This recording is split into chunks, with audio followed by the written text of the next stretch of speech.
87 UDF അവിടെ NDA 4 എന്നുള്ളത് 3 ആയിട്ടുള്ളൂ. നിയമവും പാലക്കാട് പിന്നിലായില്ലേ? ശോഭാ സുരേന്ദ്രൻ വീണ്ടും തിരികെ എത്തി. 3-4 പിണറായി വിജയൻ ഉൾപ്പെടെ 14 മന്ത്രിമാർ പിന്നിലാണെന്ന്. പിണറായി വിജയൻ ഉൾപ്പെടെ 14 അവിടെയാണ് രഞ്ജിത്ത് ഒന്നാം പിണറായി വിജയൻ സർക്കാരിൽ വീണ്ടും മത്സരിച്ച മന്ത്രിമാരിൽ ഒരാൾ മാത്രമായിരുന്നു പരാജയപ്പെട്ടത് എങ്കിൽ ഇപ്പോഴിതാ 14 മന്ത്രിമാർ പിന്നിൽ നിൽക്കുന്നു. അതാണ് ഏറ്റവും വലിയ തിരിച്ചടി. ഏതാണ്ട് 10,000 വോട്ടിന് പിന്നിൽ പോകുന്ന സാഹചര്യം ഉണ്ടാകുന്നു ഏറ്റുമാനൂരിൽ എന്നതാണ്. നാട്ടകം സുരേഷ് കൃത്യമായി അവിടെ ആദിരാടിയിലായ സ്ഥാനാർത്ഥി 3,490 വോട്ട് മാത്രമാണ് നേടിയിട്ടുള്ളത്.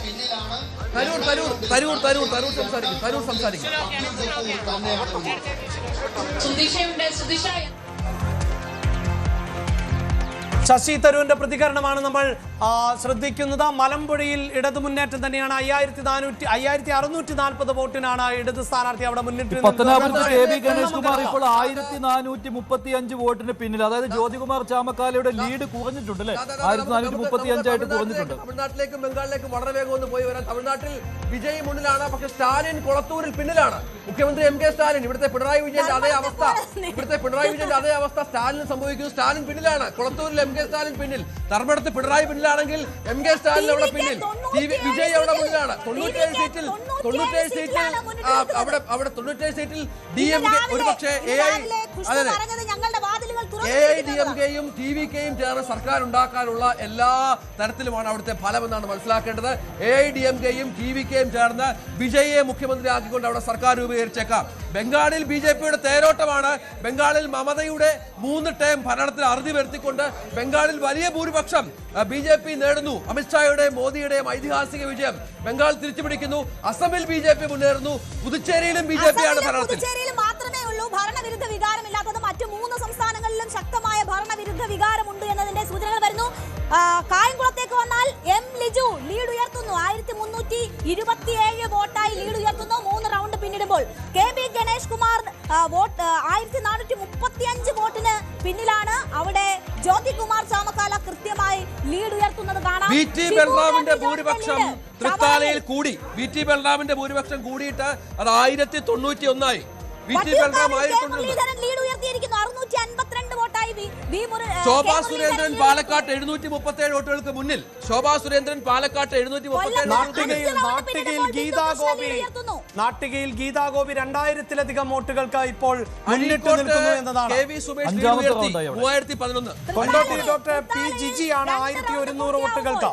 കുണ്ടറയിൽ PC വിശ്വനാഥ് വിജയം ആവർത്തിക്കുമോ എന്നതാണ്. 4,000-ലധികം വോട്ടുകൾക്ക് ഇപ്പോൾ വിശ്വനാഥ് മുന്നിട്ട് നിൽക്കുകയാണ്. കൊയിലാണ്ടിയിൽ പ്രവീൺ കുമാർ 532 നേരിയ മേൽക്കൈ മാത്രമാണുള്ളത്.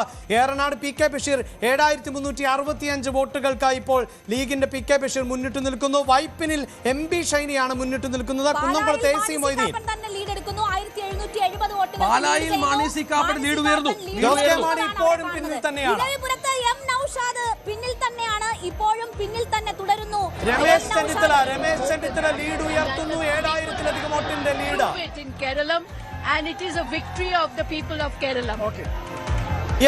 ദീപാദാസ് മുൻഷിയുടെ പ്രതികരണം വരുമ്പോൾ കേരളത്തിലെ ജനങ്ങൾക്ക് നന്ദി പറയുന്നു. കേരളത്തിലെ ജനങ്ങൾ ശരിയായി തീരുമാനമെടുത്തു എന്നതാണ്. UDFന് അത്രമേൽ വലിയൊരു അപ്പർ ഹാൻഡ്. നമ്മുടെ ടാലി ഇപ്പോൾ 87-48 എന്ന നിലയിൽ കാണുന്നു. 2ഉം 3ഉം റൗണ്ടുകൾ മാത്രം പിന്നിട്ടിരിക്കുന്ന സാഹചര്യമാണ്. അപ്പോൾ തന്നെ കോൺഗ്രസ് ആഘോഷം തുടങ്ങുന്നു. പ്രതികരണങ്ങൾ വന്നു സംശയമില്ല. മന്ത്രിമാർ തകർന്നടിയുന്നു എന്ന് പറയുമ്പോൾ തന്നെ UDF ഭരണം ഉറപ്പിച്ചിരിക്കുകയാണ്. സജി ചെറിയാൻ ഒരു ആശ്വാസമായിരിക്കുകയാണ് LDFന്. സജി ചെറിയാൻ ചെങ്ങന്നൂരിൽ. വാമനപുരത്ത് സുധീർ ഷായുടെ ഭൂരിപക്ഷം 4,000 കടന്നു. M ലിജു ഒരുപക്ഷെ തെരഞ്ഞെടുപ്പ് രാഷ്ട്രീയത്തിൽ ഭാഗ്യം കടാക്ഷിക്കാത്ത ഒരു യുവനേതാവാണ് M ലിജു. എറണാകുളം ജില്ലയിൽ LDFന് ആശ്വാസം വൈപ്പിനാണ്. അവിടെ LDF ലീഡ് തിരിച്ചു പിടിച്ചു. 496 വോട്ടിന് MB ഷൈനി മുന്നിൽ. അവിടെ നേരത്തെ ടോണി ചമ്മണിയായിരുന്നു മുന്നിൽ. മഞ്ചേശ്വരത്ത് അഷ്റഫിന്റെ മേൽക്കൈ 2400-ൽ അധികമാണ്. 2400 മുകളിൽ ഇപ്പോഴും മഞ്ചേശ്വരത്ത്, അതായത് കെ സുരേന്ദ്രൻ ഇപ്പോഴും 2400ഓളം വോട്ടുകൾക്ക് പിന്നിട്ട് നിൽക്കുന്നു എന്നതാണ്. ഇടതുകോട്ടയായ വൈക്കത്ത് ഇഞ്ചോടിഞ്ച് പോരാട്ടം. LDFന്റെ ലീഡ് 224 വോട്ടുകൾ മാത്രമായി കുറഞ്ഞിരിക്കുകയാണ്. വൈക്കം CPIയുടെ കോട്ടയാണ്. CPI തുടർച്ചയായിട്ട് ജയിക്കുന്ന മണ്ഡലത്തിലാണ് 224 വോട്ടിന്റെ ലീഡ്. വലിയ അത്ഭുതങ്ങൾ. ധർമ്മടത്ത് അബ്ദുൾ റഷീദിന്റെ ഭൂരിപക്ഷം 2077 തുടരുന്നു. ഇരിങ്ങാലക്കുടയിൽ തോമസ് ഉണ്ണിയാടൻ 806 വോട്ടുകൾക്കാണ്. ഇരിങ്ങാലക്കുടയിൽ തോമസ് ഉണ്ണിയാടൻ 806 വോട്ടുകൾക്ക് ഇപ്പോൾ ലീഡ് ചെയ്യുകയാണ്. 806 വോട്ട്, പക്ഷേ അതും വലിയൊരു മെജോറിറ്റി എന്ന് നമുക്ക് പറയാൻ സാധിക്കില്ല. നാട്ടികയിൽ ഗീതാ ഗോപിയുടെ മേൽക്കൈ എന്നത് 2000-ന് മുകളിലേക്കാണ് എങ്കിൽ ചേലക്കരയാണ് ഇപ്പോൾ വളരെ സേഫായി, അതായത് 12,000-ലധികം വോട്ടുകൾ ആണ് ചേലക്കരയും മേൽക്കൈയായി നേടിയിട്ടുള്ളത്. ചേലക്കര എന്തായാലും ഇടതു മുന്നണി ഉറപ്പിക്കുന്നു എന്നതാണ്. ഷൊർണൂരിൽ LDF ലീഡ് തിരിച്ചുപിടിക്കുന്നു. മമ്മൂക്കിയുടെ ലീഡ് തിരിച്ചുപിടിക്കുന്ന കാഴ്ചയാണ് ഷൊർണൂരിലുള്ളത്. 5 റൗണ്ടുകൾ പിന്നിടുമ്പോഴാണ് 2776 വോട്ടിന് മുന്നിട്ട് നിൽക്കുന്നത്. അപ്പോഴും VD സതീശന്റെ പ്രകടനം ഒട്ടും മികച്ചതല്ല എന്നത് പറയേണ്ടതുണ്ട്. ഇപ്പോൾ 995 വോട്ടുകൾ മാത്രമാണ് VD സതീശന് മുന്നിട്ട്. 1000 മാത്രമാണ് ഈ താലി നോക്കുകയാണെങ്കിൽ UDFന് 90 സീറ്റുകൾ കിട്ടുമോ എന്നുള്ളതാണ്. 90 സീറ്റുകൾ ഉണ്ടാകുമോ എന്നുള്ളത് മുന്നിലാണ്. മണലൂരിൽ 469 വോട്ടുകൾക്കാണ് സി രവീന്ദ്രനാഥ് മുന്നിട്ട് നിൽക്കുന്നത്. കൂടുതൽ വാർത്തകൾക്ക് News 18 Keralam YouTube channel subscribe ചെയ്യുക.